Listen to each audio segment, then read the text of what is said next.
Okay, what else have we missed in terms of stories? Oh, good, demographics. You know, who's on the internet and who's not on the internet. And there was a story, I think it was in the Times, the Wall Street Journal recently, that, well, the people on the internet have more time than money. Well, hey, surprise, that defines 95% of the world, you know, including me. You know, I know big companies and, you know, the Wall Street Journal and publications like that like demographic studies, but they make no sense in a new exploding medium. What sense would it have made to do a demographic study of television owners in 1949? There are 8,000 of them. Let's say you'd done a brilliant study and you'd really, you know, just wrung every ounce of data out of that. What would it have proven? Right? Nothing. What if you studied PC owners in 1978? That would have been really, that would have told you a lot. So yeah, when an industry is mature, you know, if you're trying to figure out whether you should buy an ad in steel making today, then demographics is really important. You know, but with a medium that's growing, you know, 20% a month or more, it's not the point. The question is this a real medium? Is this something that's really going to last? Is it really going to grow? And the answer to that is, does it fill a need?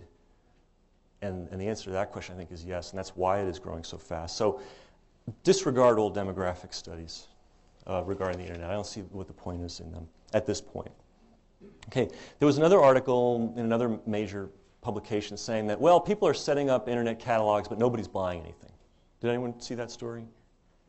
Well, I've had a bit of dealing in the direct marketing industry, which includes direct mail and catalogs and producing infomercials and that direct response television commercials. And I'll tell you right now, 19 out of 20 direct marketing ventures in the old-fashioned mediums of television and print don't work either. It's quite hard to create a direct marketing business that works. So it shouldn't be a surprise that the early pioneers of internet cataloging, some of them might not be getting the sales that they had hoped initially. Number one, the market is a little thin. While there are millions and millions of people with some kind of internet access, not all of them know how to find catalogs.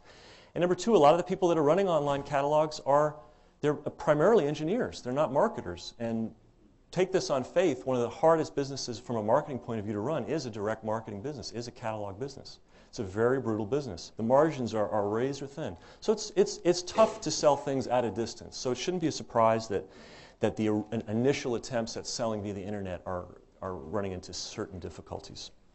So I wouldn't take that story seriously either. Bandwidth limitations. I always hear about bandwidth limitations. And I'd like to give you an analogy. Let's say it's 1880.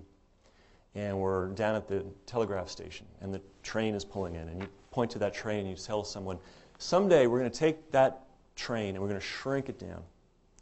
We're going to put rubber wheels on it. And we're going to create a road system so that you can take that train anywhere you want to go. And it's going to be so cheap that everyone's going to have their own. Anyone that really wants to have one can have their own train. They can go drive it anywhere they want. What do you think the reaction would have been?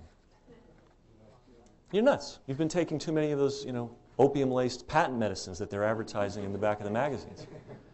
Okay?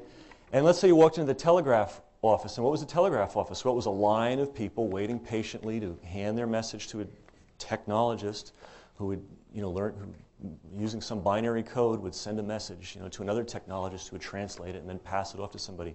Let's say you went to that person and said, someday you're going to have your own telegraph office. It's going to be in your house, and you're not even going to need anybody to operate it for you because you're just going to be able to speak over the line. You're going to be able to talk to anyone you want to talk to who's got a line. Again, there's going to be the same reaction. So, you know, we're capable as a race, and I think as a human race, and I think Americans in particular, if I can be a little prejudiced, at creating all sorts of amazing leaps of technology. So, you know, we're really just talking about adding a little bit more bandwidth. We're not talking about, you know, inventing something new or laying the first transatlantic cable, which was quite a difficult physical feat. We're talking about taking technology that we already have, figuring out how to pay for it, and just installing it. So the bandwidth problems, when they'll be solved, I don't know, but they're coming. And about bandwidth, multimedia developers may say, well, I can't distribute my CD-ROM on the internet. Why even bother?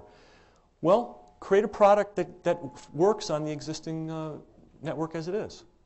The people that produce Doom seem to be doing all right with that strategy. 500,000 orders are already sitting, you know, on their desk back wherever they are in Texas, for store distribution. So you know, there's a principle in direct marketing that if you can't get somebody to distribute your product in a store, you run your own ads, you run your own mail order ads, or you run your own infomercials, or you run your own direct response TV commercials, and that forces the larger distribution networks to take you seriously and adopt your product. So I think the internet is a way, again, to, you know, to force distribution. I would look at it that way if I were you.